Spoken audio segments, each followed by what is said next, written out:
Ostras, Edu, en los últimos podcasts estamos en un sitio muy, muy elegante y hoy estamos en un sitio así como peculiar, ¿no? Estamos en Chico Guapo Boxing Club, el club de boxeo del ex campeón mundial Gabriel Campillo, al que también vamos a tener en el podcast. Y es un sitio, tío, que... ¿Sabes lo que me gusta a mí de este sitio? Lo que más me gusta de este sitio, que es un sitio que respira esfuerzo y sacrificio. Que ves gotas de sudor en el... Sí. Y además es la primera vez que tengo que montar cámaras y mesas por debajo de 2 cuerdas. Eso es importante. 3, 2, 1...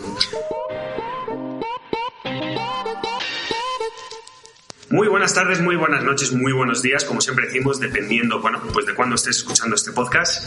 Como siempre tengo enfrente a Eduardo Barrechegulen. Edu, ¿qué tal? ¿Cómo estás? Muy bien, ¿tú qué tal, Carlos? ¿Dónde está tu capucha, tío? Ostras, no la llevo encima, tío. No hay nada, no, esta vez no. ¿La pelotita del estrés la has traído? No, tampoco. Bueno. Claro, es que he tenido que pasar todo esto por debajo de 2 cuerdas. Estoy un poco descentrado. Bueno, ¿te damos un guante de boxeo o algo? Pues me gustaría. Después, en la siguiente hablamos. Y a mi derecha tengo a un grande entre los grandes. Literal. Literal en toda la literalidad de la palabra grande. Jimmy Atienza, ¿qué tal? ¿Cómo estás?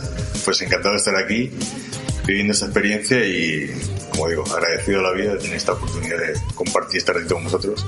Estoy segurísimo que va a ser muy interesante. Yo, para empezar, yo aquí, como dirían los gamers, soy un noob, ¿vale? Que significa que básicamente no tengo ni puta idea del entorno del que vamos a hablar, y lo primero que me ha sorprendido es la tranquilidad que transmite Jimmy al hablar, que no te esperas de alguien tan grande, tan destinado mentalmente a ser un adrenalínico de la vida, una persona que te transmita tanta tranquilidad. Así que esa es la primera lección que me llevo de hoy. Yo creo que además que vamos a hablar de algo que es inherente o que puede ser extrapolado a todo el mundo, que es de la vida. Al fin y al cabo vamos a hablar de mi experiencia de vida, y si esa experiencia de vida puede aportar y ayudar a otros, para mí es un regalo en sí.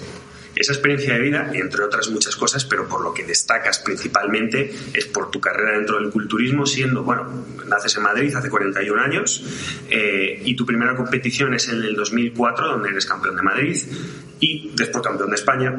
Después ganas 10 Opens internacionales IFBB, 3 Arnold Classic Amateur y desde 2011 profesional.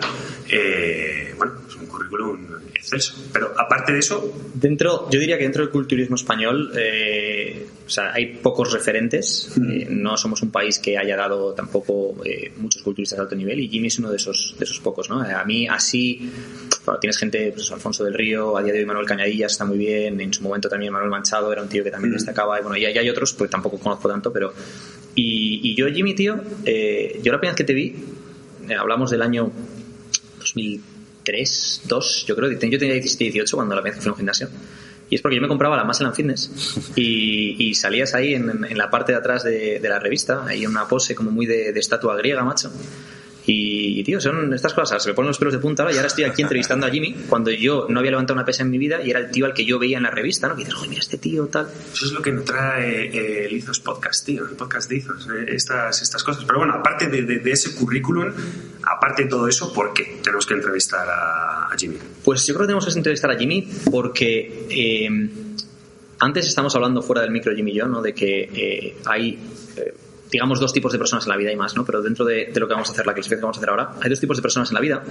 Por un lado tienes a la gente que no es reflexiva y no examina cómo vive su vida, no examina las decisiones que está tomando o por qué las toma, y luego a los que sí, ¿no? Entonces, vamos a entrevistar a Jimmy porque su currículum como culturista, eso es una etiqueta, eso no es lo que es Jimmy como persona. Lo que él ha aprendido de años de esfuerzo, de trabajo, de dedicación en este deporte, que es un deporte que requiere dedicación completa 24 horas al día, 7 días a la semana, y lo que ha sacado de sí mismo durante esos años y cómo aplica eso con su familia, con su nueva pasión que es el boxeo, con amigos, con gente a la que prepara, eso es para mí lo que es muy potente de Jimmy. Entonces, quiero utilizar este podcast para desestigmatizar a los culturistas, porque la gente cree que lo mismo, ¿no? Ves un tío con un físico imponente y dices, joder, macho, este tiene un brazo como un jamón y seguro que es un tío agresivo, o es esto, lo otro, y no tiene nada que ver. Y de hecho, quiero empezar el podcast preguntándole a Jimmy para que nos cuente por qué empezó a hacer pesas y cuándo empezó a hacer pesas, porque creo que mucha gente se va a llevar una lección importante de esto. Bueno, pues si nos trasladamos un poco al presente y analizamos o vemos por qué la mayor parte de chavales empiezan a entrenar, vamos a ver que nos ubicamos en un mundo muy superficial o físico, por así decirlo. Pues con todo esto de Instagram y demás redes sociales, pues la gente que tiene un buen físico para mostrarse al mundo, y pues en el mundo de los selfies y todo esto que nos ocupa ahora, está muy ubicado como en lo físico. En mi caso fue una cuestión de absoluta y pura necesidad para cambiar una situación que vivía en mi casa, que para mí causaba un gran estado de tristeza, ansiedad, frustración, depresión. Y durante mi infancia, los recuerdos que tengo, pues la persona que yo más quería, la persona que a mí me dio todo su amor y que me crió, sufrí malos tratos por parte de otro miembro de mi familia. Entonces, esa situación era algo que para mí me suponía, sobre todo, un sentimiento enorme de frustración, de no poder hacer nada. Y uno de mis primeros recuerdos de infancia, con todo esto tampoco quiero que la gente se lleve una imagen de pobrecito Jimmy, todo pasa por algo. Voy a hacer un apunte aquí y creo que esto es muy importante, y es, te van a pasar cosas en la vida, tú decides si lo ves como una víctima o tú decides si lo ves como una oportunidad de sacar lo mejor de ti, ¿no? En el ámbito que sea. Entonces, es verdad que habrá gente que diga, joder, pobrecillo tal, mientras que a lo mejor tú lo ves como el catalizador que creó a Jimmy, ¿no? Absolutamente. Yo lo veo como una bendición. Y aparte, en todo este proceso, quiero hacer un inciso, porque esa persona que mucha gente ahora etiquetará como mala, como la causante de todo mi dolor y demás, para mí son unas personas que me han dado una de las lecciones más grandes de vida y de lo que una persona puede cambiar, progresar y transmutar hasta un punto insospechable. También la vida creo que es muy sabia, y esta persona, que es mi hermano mayor, la vida dispuso que tuviese un hijo con síndrome de Down. Y el cambio que el impacto de esta llegada de este niño a la vida de mi hermano fue absolutamente asombroso. Te digo lo de mi hermano mayor, un poco para aclarar a la gente. Mis padres somos 7 hermanos, somos muchos críos, entonces la mayor parte de nuestra infancia pues se pasaban trabajando. Yo estaba a cargo de mi hermana mayor para mí ha sido mi madre, y mi hermano mayor, pues en aquel entonces, por lo que fuese, tenía un serio problema de agresividad y se daba situación en casa. Mi recuerdo de mi infancia pues son de 4 o 5 años, el yo intentar parar aquella situación y no ser capaz. Pues, o sea, es acojonante como la mente humana te puede trasladar a momentos y vivenciarlos y verlos nítidamente y claramente cuando han pasado esta cantidad de años. Pues, recuerdo coger una raqueta de marca Spalding de madera, intentar golpear a mi hermano para parar aquello y no ser capaz de aquello. Entonces siempre había ese sentimiento de ¿cómo podría hacer yo para cambiar esto? Y la respuesta me vino en forma de una película. Y luego, hace poco, leyendo el libro que me recomendaste de David Goggins, El tío que corre. El tío que corre, es un clásico. Sí, pues yo leía su historia y decía, hostia, macho, cuántos paralelismos en muchas de las cosas y las situaciones con mi vida, ¿no? Y para mí igual fue la película Rocky. O sea, con 12 o 13 años, en mi casa no había vídeo. Me acuerdo que una amiga mía, vecina, se me alquilaba películas y me invitaba a verlas. Y por aquel entonces estaba todo el tema del beta y el VHS. Pues fuimos al videoclub y cogí la película Rocky. Y la veía. En un principio no me decía nada la carátula, pero hostia, fue verla, macho, y mi vida cambió. En mi infancia yo recuerdo que todos mis amigos pues les encantaban los tíos de Batman, superhéroes, Superman, y a mí no me gustaban. O sea, me parecía una farsa, o sea, una estafa. Porque cuando yo vivía esa situación, ni Batman entraba por la ventana, ni Superman, no lo veía algo tangible, algo real, y eso nunca iba a pasar. Sin embargo, Rocky era algo mucho más factible, ¿no? Algo que es real y compatible. Acabé de ver la película y el mensaje fue, hostia, pon los medios para que suceda. Digo que se hace a sí mismo, ¿no? Exactamente. Sí. Eso es. Es alucinante como todas estas grandes personas que llevamos entrevistando últimamente tienen eso en común, que es tengo un problema o tengo una situación, cómo la reconvierto para buscarle una solución, y de paso, ya que estamos, aprovechamos ese problema como aprendizaje, ¿no? Absolutamente. Y ahí es cuando entras en una sala de fitness, entiendo, o hay un periodo intermedio. No, o sea, a mí cuando me preguntan si quiero en Dios, digo absolutamente sí. Porque yo he sentido a Dios. Y yo creo que Dios en muchos momentos de mi vida me ha guiado. Veo la película Rocky y por instintos, en un garaje abandonado, yo me iba a entrenar. Cogía tuberías, me cargaba la mochila con el horario del colegio, hacía fondos. Lo que se me ocurría y lo que había visto un poco en la película de Rocky, ¿no? De Rocky me acuerdo de cuando el tío iba a la carnicería y le pegaba a las... Eso es. Pues yo recuerdo que tenía una columna del garaje con un colchón y le pegaba al colchón, bueno, mil cosas. De tal manera que una vez en mi casa, pues con 13, 14 años, que ya me empezaba a sentir medio hombre, y ya llevaba un tiempo entrenando por mi cuenta en ese garaje, y con toda esa motivación de la película de Rocky y demás, pues un día se plantearon estas situaciones y yo me enfrento a mi hermano, con el resultado de que me aguanta, hostia,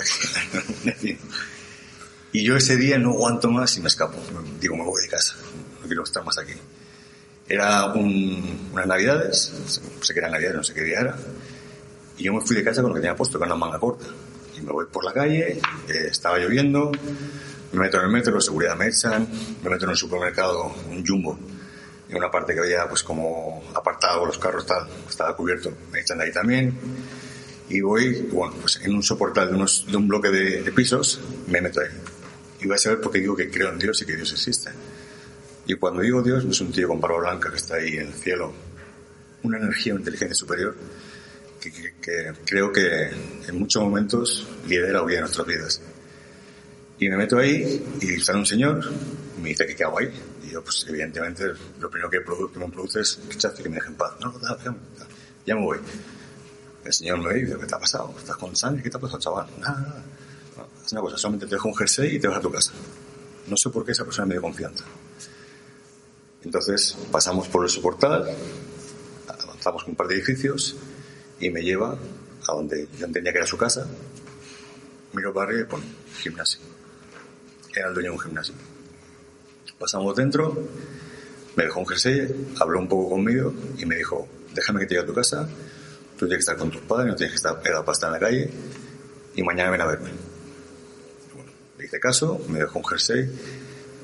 En lo que comentaba antes de cómo el cerebro es capaz de vivenciar estos momentos, estoy hablando de esto y me acuerdo del jersey, un jersey blanco de la marca Ralph Lauren y el olor de la persona. Los olores además. O sea, es acojonante, pero es así. Y así hice. Al día siguiente volví al gimnasio y él me hizo la firme promesa de que esa situación la íbamos a cambiar. Y yo empecé en ese gimnasio haciendo kickboxing y boxeo. Lo que pasa es que cuando pasaba por la sala había un señor ahí que se llama Claudio, que la vida ha dispuesto que nos reencontremos. Una de las grandes cosas de las redes sociales es que puedes reencontrarte con gente que lleva muchos años sin conocer. Y hace poco me he reencontrado con él. Pues había un señor que se llama Claudio que para mí representaba el paradigma de lo que yo quería ser. Era un tío muy fuerte, campeón de Italia de boxeo, con tatuajes, y cuando entraba en el gimnasio literalmente se hacía el silencio. Era, hostia, que está una presencia, una aura, ¿no? Y para mí, tío, o sea, yo quiero ser eso. Estaba muy fuerte, también ha competido en culturismo. Y yo recuerdo que todos los días le preguntaba, con toda mi educación, don Claudio, ¿puedo entrenar con usted? Yo pesaba 63 kilos, tenía 14 años. Y decía, no sé qué. Y recuerdo que un día tengo un audio de esto, que si eso lo comparto y si lo compartí con la gente le va a sorprender. Un día estaba haciendo peso muerto con 160 kilos y le digo, don Claudio, si levanto los 160 kilos, ¿me dejas entrenar contigo? Me dice, va. Y me dejó probar. Con 14 años, 63 kilos, levanté los 160 kilos. Casi me rompo la columna, pero lo levanté.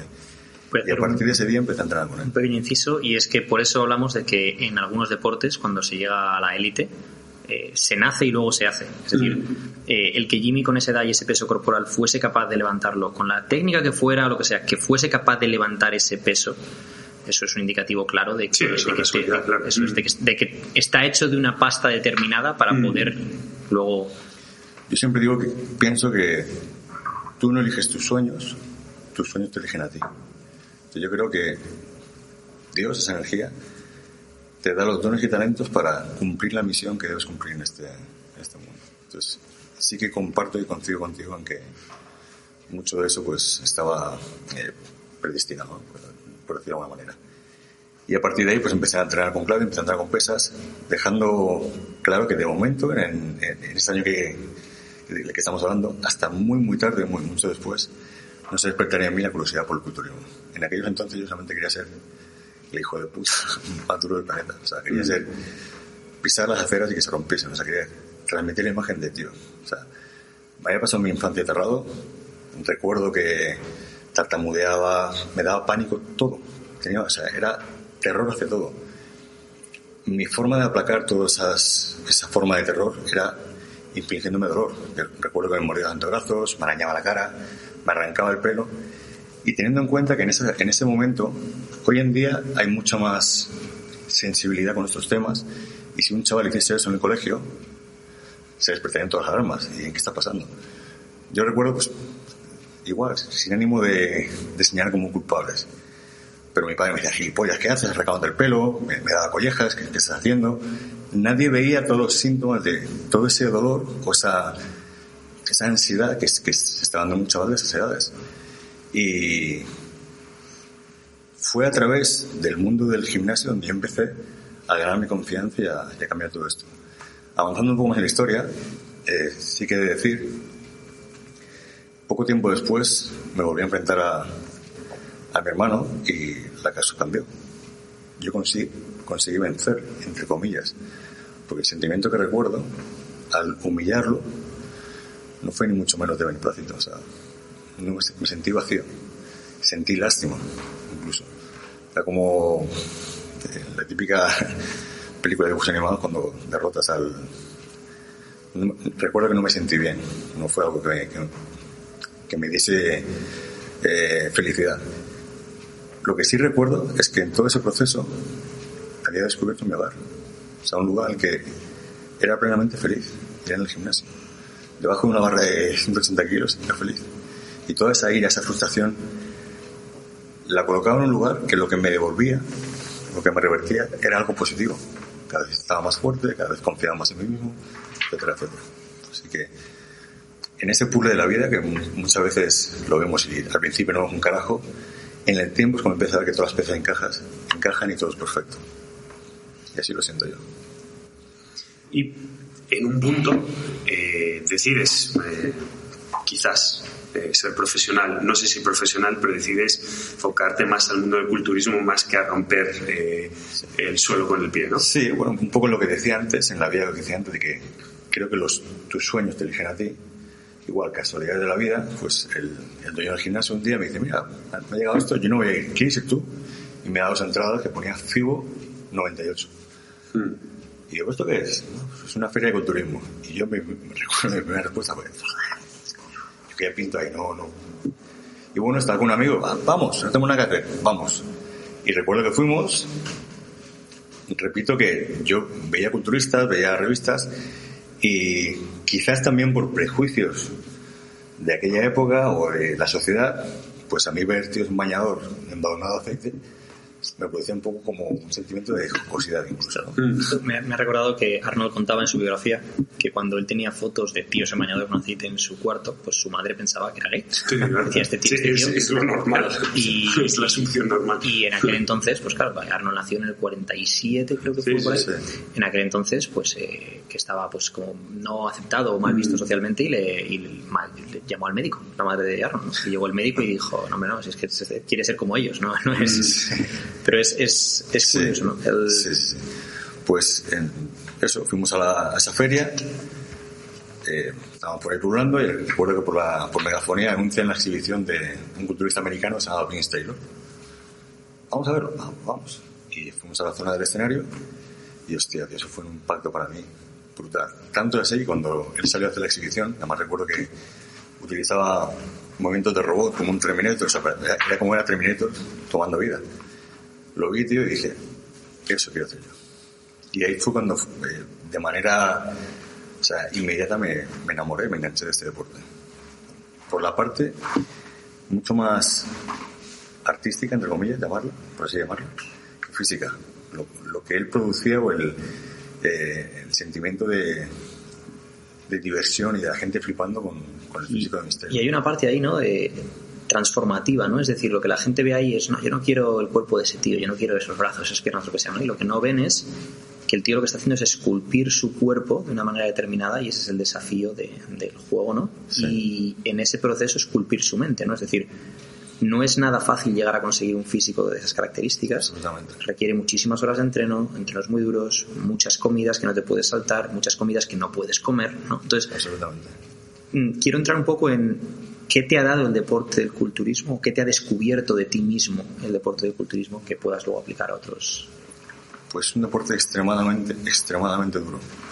Y así, un poco como diferencia fundamental que tiene otros deportes, es un deporte que te exige 24/7. Es decir, yo he practicado otros deportes, el fútbol americano, y los entrenamientos eran extenuantes, dejabas de la vida en el entrenamiento, pero luego salías, te ibas al McDonald's, te ibas al burger, y luego sí que es cierto también que cuanto más demanda había de ejercicio, más duros eran los entrenamientos, pues te podías permitir comer más. En el deporte de culturismo es completamente a la inversa. Se va acercando a la competición, cada vez hay más entrenamiento, hay más exigencia, más cardio, más sesiones de entreno, y vas quitando comida. En esos últimos tramos, el juego mental es el que marca la diferencia, es el que marca completamente la partida. Ahí quería entrar también, ¿no? Porque muchas veces te conviertes tú en tu peor enemigo en ese sentido, porque, por ejemplo, dices tú en el fútbol americano, por ejemplo, ¿no? Si tú estás rindiendo bien en el entreno, lo ves. El culturismo es subjetivo, ¿no? Tú puedes estar visualmente mejor para otra gente o para el que te va a juzgar, pero tú te notas más pequeño, te notas desinflado, te notas retenido, te notas lo que sea, ¿no? Y hay un juego mental ahí de creer en el proceso y seguir haciéndolo a pesar de que la sensación que tú tienes es de que no. Absolutamente. Yo en esto sí que he tenido suerte o un poco el privilegio de desde muy pronto en mi carrera estar acompañado de muy buenos preparadores.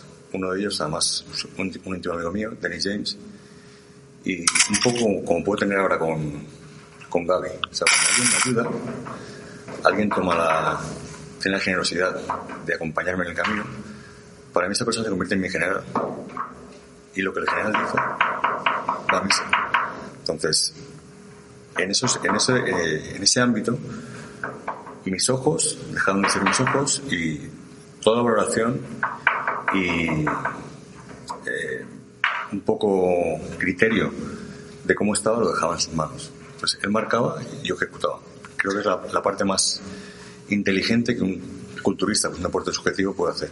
Que alguien mire por ti y sea tus ojos, porque tú pierdes la objetividad. Sobre todo, ¿no? Justo has puesto dos ejemplos que es que si no les hicieses caso a Dennis James en culturismo y a Gabriel Campillo en boxeo, eres un imbécil, ¿no? O sea, además, esto lo hemos hablado tú y yo muchas veces y lo hemos hablado anteriormente en el podcast, bajando un poco el nivel de la conversación a los clientes que podemos tener nosotros o cualquier otra empresa de cualquier tipo de entrenamiento.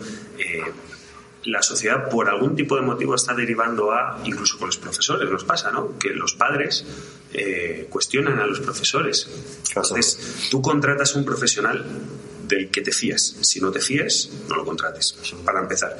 Si has tomado la decisión de que te fías de ese profesional, a ciegas con él. Puedes preguntar, puedes incluso saber su razonamiento y de una manera lo más educada posible decir, oye, ¿qué te parece esta idea que he tenido? Porque un buen profesional además va a agradecer ese tipo de feedback. Sí. Pero el empezar a no hacer caso, coger, rehacer, cuestionar de manera agresiva, no es ningún indicativo de inteligencia, yo creo. Yo creo que es que hay hoy en día una falta absoluta de autoexigencia y la gente que no se exige a sí misma luego busca excusas fuera de no, es que no sigo esto porque, es que no hago esto otro porque. Sí. Aparte, en el deporte del culturismo hay un factor que se ve bastante, es que cuando alguien no obtiene el éxito, directamente señala al preparador. O a los jueces, ¿no? Sí, o sea, al ser un deporte subjetivo tiene ese factor un poco etéreo en el que mucha gente trata de justificarse o de situar la culpa fuera de él, cuando yo, o sea, tengo certeza de esto, que siempre que ocurra algo en tu vida, pregúntate si tú has hecho lo mejor posible y analiza en los posibles factores en los que tú has fallado.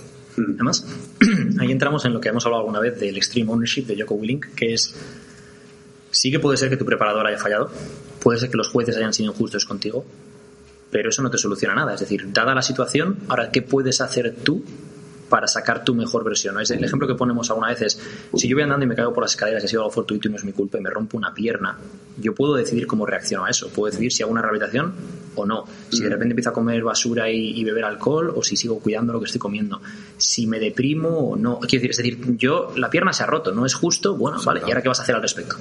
Claro. Ya, pero esa pregunta que muchas veces la gente se hace de ¿por qué a mí? Yo siempre digo, ¿por qué no a ti? ¿A quién sugeres?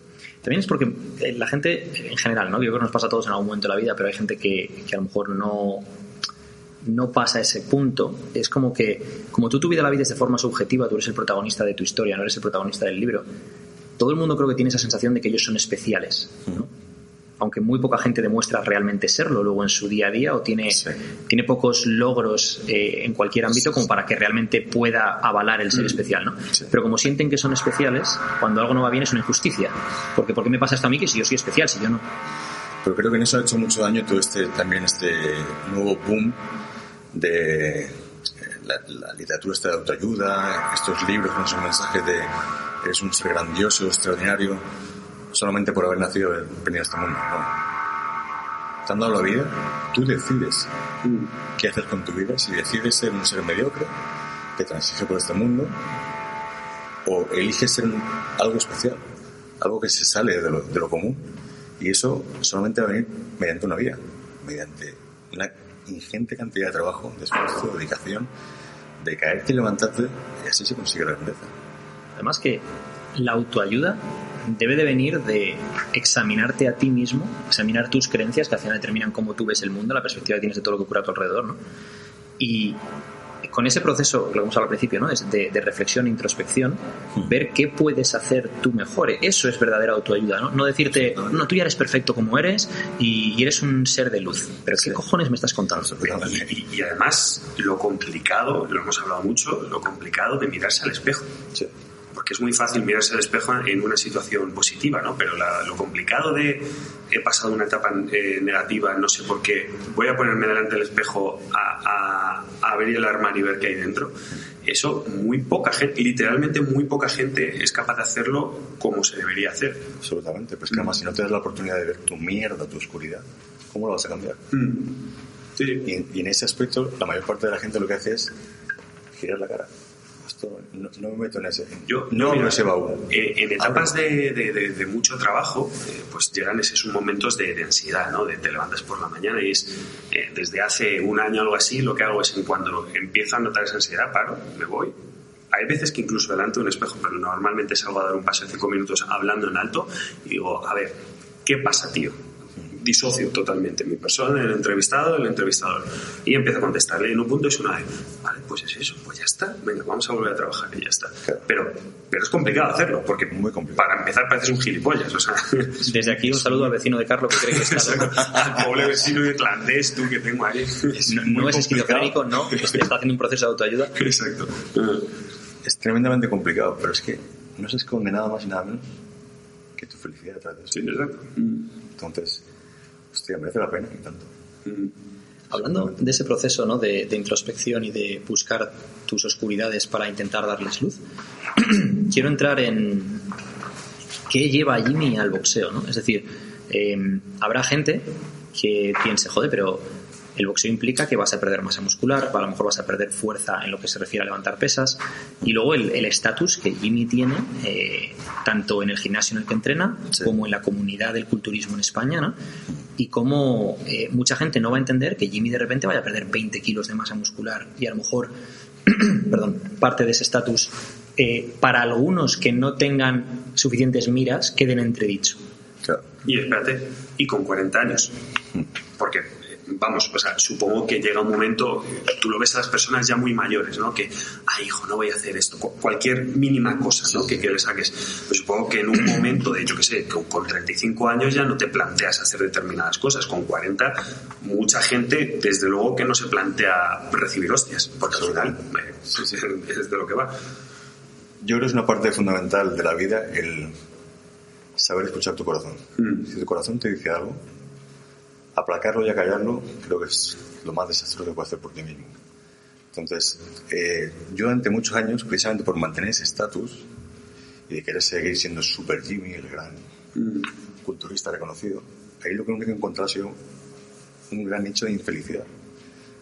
Desde hace muchos años yo estaba en el deporte del culturismo y ya no el deporte en sí. Para mí los valores que para mí considero reales del culturismo están mucho más ubicados en los años 70, 80 y demás a los que hay hoy en día. Tanto valores existenciales, por así decir, de cómo ver el deporte, como los patrones estéticos de los físicos. Yo empecé persiguiendo un poco esos físicos y hoy en día se buscan o se premian otro tipo de físicos. ¿Qué me he encontrado yo? Que he estado durante muchos años llevando unos zapatos que eran los míos. Hostia, tío, es que estoy persiguiendo un físico que no resuena en mí. Ese factor, y luego siendo 100% honesto, porque creo que es la única forma de poder aportar en esta entrevista, a mí ha habido un factor que siempre ha supuesto un conflicto brutal de intereses a la hora de realizar este deporte, y el tema de la química. Entonces, lamentablemente este deporte de unos años a esta parte cada vez más se está ubicando en ese ámbito y se premian más físicos que tienen connotaciones o son creados más a raíz del un porcentaje más alto de química que de esfuerzo. Eso, o sea, si analizamos los físicos de los años 80 ahora, vamos a ver que son físicos absolutamente diferentes. Son físicos mucho más llenos, bombeados, y bueno, pues el que esté dentro de este mundillo pues sabe que es por el uso de insulinas, cosas que para mí suponían un brutal conflicto de intereses, teniendo en cuenta que para mí desde el día 1, cuando yo empecé a estar igual, nos tomamos el tiempo y estamos en esta conversación y se me va la mente, tío, y vivo el momento. La primera revista que cayó en mis manos venía con un vídeo del sistema Wader, y yo puse esa cinta y en esa cinta salían Lu Ferrigno, Schwarzenegger, todos los grandes campeones, y durante 2 o 3 momentos del vídeo yo voy de decir, el culturismo es un deporte basado en el esfuerzo, en la dieta, tal, no en los anabolizantes de esteroides, y yo me lo creía. Me lo creía a fuego. Y decía, Dios, qué deporte más de puta madre. Luego descubres la realidad cuando ya quise pasar a competir, me dicen, chaval, mira, esto es lo que hay. Esta es la realidad. Y si yo la primera vez que usé estas sustancias lloré, tío, pero porque yo no estoy juzgando el uso de estos. Digo para mí, para mis principios conmigo mismo. Para mí era un fracaso para conmigo mismo y por mi sistema de creencias. Sí, porque era una ayuda externa que... Exactamente. Y eso ha sido así toda mi carrera deportiva. Siempre ha sido un momento de un conflicto de interés brutal. Tanto así que uno de los años competí natural. Nadie se lo creía y conseguí un físico que yo creo que era muy competitivo en los años 80. No hoy en día. Claro, es que en otro de los podcasts estuvimos hablando del tema de la química y tal, ¿no? Y al final es un tema de la propia moral de cada uno. Es decir, no te hace mejor o peor persona, no te hace mala persona al consumirlo, no está haciendo daño a nadie. Pero tiene que ser algo que siente bien con tus principios o con tu forma de afrontar ese deporte o tu vida, ¿no?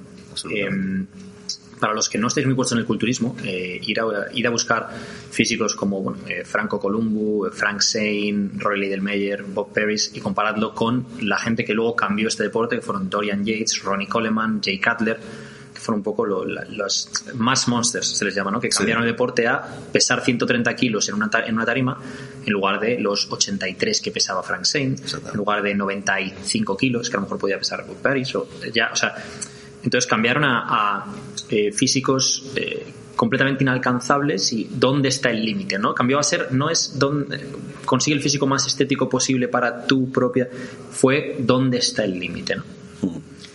Un poco retomando la pregunta de qué me lleva al mundo del boxeo, pues yo llego a un momento, la última vez que competí, que si ya llevaba años sintiéndome que estaba fuera de sitio, la última competición fue como, ya está, tío. O sea, es que no voy a forzar algo que ya no está, o sea, ya no está. Estaba ahí y ya no está, ya esa ilusión no está. Hablando de antes comentabas el tema de lo de Dios guiando el camino de alguna manera, ¿no? ¿Qué impacto tiene que Gabriel Campillo abra su gimnasio precisamente en Europolis Sport, de todos los sitios posibles? Que es, por cierto, por si os habéis incorporado tarde, ¿dónde estamos ahora mismo? Para que Jimmy diga, voy a pegar este cambio en mi vida. Yo es que desde que tengo uso de razón siempre me he sentido conectado a esa fuerza que yo etiqueto o llamo como Dios, pero que siento que es una inteligencia superior. Que no tiene por qué ser antropomórfico, no es lo que dices, no es el viejo de la barba, ¿no? Exactamente, no es el viejo con la barba blanca juzgando, no soy pecador, es malo, va a ser el infierno. O sea, tengo una imagen o un sentimiento de lo que es Dios completamente diferente a esto. Y yo siempre me he sentido que me han guiado. O sea, y he sentido esa presencia una y otra vez.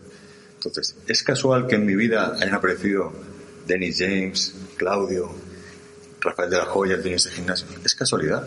Hostia, no lo creo, tío.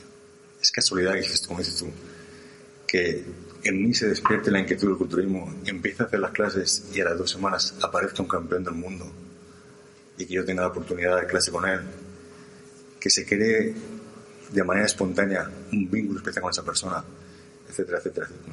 No creo que sea casualidad. Para nada. Además, con esto lo que quiero decir también es que la vida te va a plantear de vez en cuando oportunidades, que depende de si tú las ves como una oportunidad, ¿no? Es decir, para Jimmy el dar ese cambio, porque pues, recordemos de nuevo que la identidad de Jimmy estaba muy atada a un físico determinado, a lo que la gente pensaba de él dentro del mundo competitivo del culturismo.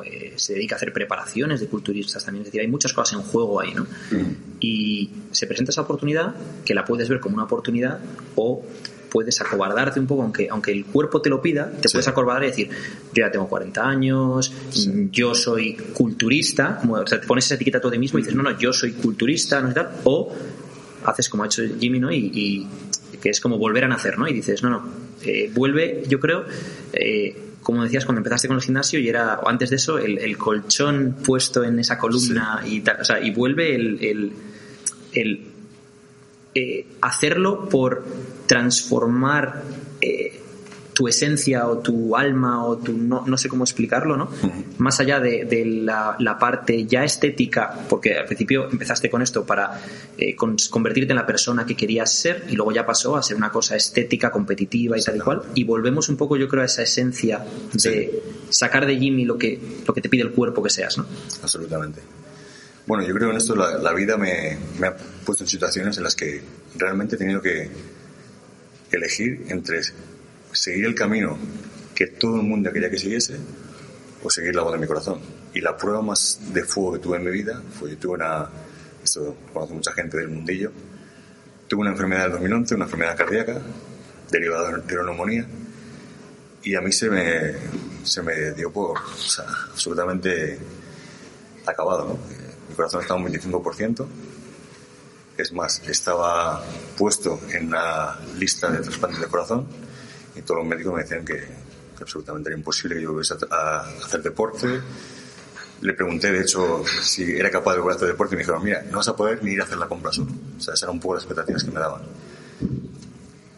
Cuando he dicho antes que yo sé que Dios existe, es porque yo en esos 70 y pico días solo en el hospital, porque también coincidió que mi mujer era dominicana, a los pocos días su padre fallece, hay un pifostio familiar de cojones, y ella se va, y me quedo solo en el hospital.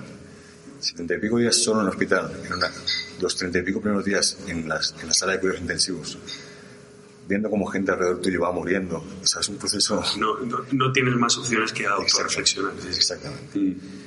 Pero con todo esto que digo, esa etapa de mi vida fue la mejor, o sea, es lo mejor que me ha pasado. O sea, mi resurgir como persona, con los valores que tengo hoy en día, y empezar a cambiar, fue toda a raíz de esta experiencia. Quiero hacer un apunte. Debido a las películas y a toda la información que creemos, la gran mayoría de la gente piensa que lo que te transforma en tu vida son momentos, primero, en los que tú eres consciente de que está pasando eso, y normalmente en el que estás siendo feliz, aquel gran verano, ¿no? Y yo creo que es justo al revés, que es un momento en el que primero tú lo estás pasando mal, perfecto, hasta ahí todos tenemos ese ejemplo, y tú no estás siendo ni un poquito consciente de que eso va a ser positivo a largo plazo. Tú estás intentando literalmente sobrevivir y pensar, si puedes. Entonces, yo creo que este apunte que va a hacer Jimmy es fundamental para reflexionar, y en esos momentos en los que estamos jodidos decir, vale, vamos a ponernos en perspectiva, no estoy disfrutando de este momento, ¿qué puedo sacar bueno? Y venga, vamos a empezar a trabajar sobre ello, ¿no? Pues ten en cuenta que en ese momento, claro, a mí las opciones que me daban eran toma 42 pastillas, hacía contadas 42 pastillas el resto de tu vida, y no hagas nada de ejercicio físico, o sea, una vida sedentaria. Y por otro lado, esa voz, tío, o sea, yo no sé de dónde coño venía, pero, o sea, para mí era la voz de Dios. Y yo sentía que iba a salir de eso, y no podía salir de eso. Me puse a estudiar pues todo el tema de... Sabía que hay un tema emocional importantísimo, pues todo lo que he contado de mi infancia, mi relación con mi anterior pareja. Yo sabía que mi corazón había sufrido mucho emocionalmente. Empecé a leer a Hammer, a un médico, la relación de las enfermedades con los estados emocionales, y todo eso que leía resonaba en mí de una forma, o sea, brutal. Pero en ese momento en el que toda tu familia quiere lo mejor para ti, toda tu familia, todo tu entorno, los médicos te dicen, o toma la medicación o te vas a morir. Y tú decís, no, os agradezco, pero voy a tomar este camino, que es el de la medicina natural. Hostia. Entonces, después de esa situación, en un momento como este, en el que digo, voy a dejar el culturismo y voy a probar el boxeo. O sea, eso es como un paseo de rosas comparado con aquello. Entonces, que todas las voces del mundo del culturismo, de, tío, estás loco, vas a perder, no. Sí. Mi corazón me dice por aquí y voy por aquí. Pues yo creo que con esto vamos a cerrar el podcast, porque es yo no creo que vayamos a decir nada más potente ahora, ¿no? Creo que bueno, que a Jimmy, igual que con otros invitados, habrá que traerle otra vez, porque esto todavía hay mucho más que hablar aquí. Y el único apunte que quiero hacer antes de que Carlo, Jimmy, digáis lo que queráis decir antes de terminar, es que estoy completamente de acuerdo con Carlo en que lo hemos hablado otras veces, ¿no? Los puntos en la vida se conectan mirando hacia atrás. Tú en el momento en el que te estás transformando no eres consciente, pero sí eres parte activa de esa transformación en función de cómo te tomes tú ese momento, ¿no? Es decir, hay gente que entra en barrena en un momento de esos, y hay gente que utiliza ese momento para sacar de sí mismo algo que a lo mejor ni siquiera sabía que tenía o que había olvidado que tenía, ¿no? Entonces, lo que quiero decir con esto es que al final volvemos al concepto de Extreme Ownership de Jocko Willink, que es: la vida te va a pasar y va a haber cosas que te van a pasar en la vida. Cómo tú decidas afrontar esas cosas, eso es decisión tuya. Absolutamente.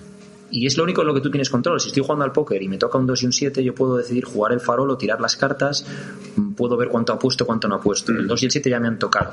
Si me hubieran tocado 2 ases, pues sería más fácil, pero no me han tocado 2 ases. ¿Y ahora qué hago? Bueno, yo como última aportación o último inciso, quizás estoy contando esto y mucha gente pueda ubicarse en el pensamiento de decir, no, es que él es un ser especial. Todo lo contrario, o sea, no estoy hecho ningún material especial o diferente al de cualquier ser humano. La vida ha dispuesto que tenga que pasar por todas estas experiencias, lo que sí me parecería terriblemente injusto, ya que en ese momento en el que yo estaba realmente jodido, el ver historia de otras personas que lo habían conseguido, lo habían logrado, sanaciones espontáneas, gente que cambiando sus emociones había sanado y demás, el quedarme esto para mí me parece terriblemente injusto. Entonces me siento la necesidad de toda esta experiencia de vida compartirla con la gente, no con la intención de que la gente pueda pensar que estoy aquí como sacando pecho y a lo que he pasado y superado, sino con la intención de ayudar y aportar a otros. Esto me recuerda un poco a Lance Armstrong y sus 7 tours después de haber tenido cáncer, ¿no? Es decir, ¿quién era Lance Armstrong antes de su cáncer? ¿Y quién fue Lance Armstrong después de su cáncer, ¿no? Es un poco como lo que dices tú, de una vez superó ese cáncer, el tour, bueno, o sea, el tour es una de las pruebas más duras físicas que se pueden tener, ¿no? Pero lo que quiero decir con esto es que ahora lo vemos y decimos, ya, bueno, pero es que era Lance Armstrong. Ya, es que no era Lance Armstrong como le conocemos hoy antes de que pasase eso. Eso fue en gran medida lo que transformó a Lance Armstrong, ¿no? Es cómo gestiona cada persona sus emociones y las situaciones jodidas de la vida es lo que diferencia a unos o a otros. Es decir, o al menos aquello en lo que tenemos control de las diferencias. Va a haber factores genéticos en tu vida, que hayas nacido en una familia o en otra, que seas más alto, más bajo, más guapo, más feo, más listo, más tonto. Pero eso es lo que está dado, es la baraja, ¿no? Y te ha tocado esto, ya está, está dado. Lo que tú haces en esa situación, al final, es lo que hace que seas o no especial, es cómo juegas tú esas cartas y cómo decides ver tú la jugada, ¿no? O sea, que suena muy cliché todo esto, pero es que es verdad, joder. La realidad. Sí. Bueno, pues hasta aquí este podcast, en el que ha sido de los podcasts más reflexivos y en el que he estado más callado sorprendentemente también. Joder, porque, tío, tenemos 2 oídos y una boca y cuando el que está hablando tiene cosas que decir más interesantes o inteligentes que las tuyas, te callas. Ha sido un auténtico placer. Siempre lo digo y siempre lo digo de verdad, y en esta ocasión le voy a meter un poco extra porque, bueno, pues empezaba con una reflexión que era, ya me sorprendiste en los primeros minutos, pues después de exactamente 45 minutos y 11 segundos, pues muchísimas gracias, Jimmy, muchísimas gracias por estar aquí. A mí se me han pasado volando esos síntomas de lo a gusto y lo bien que he estado. Edu. Poco que añadir a esto, macho. Me ha dejado sin habla, Jimmy. Ya está. Muchas gracias por estar aquí. Chicos, como siempre, por favor, comentarlo, compartirlo, likearlo, hacer lo que queráis con él, escucharlo mientras hacéis meet o cocináis, pero hacerlo, reflexionar sobre ello, que para eso lo hacemos. Muchas gracias y hasta la próxima. Hasta luego. Hasta luego.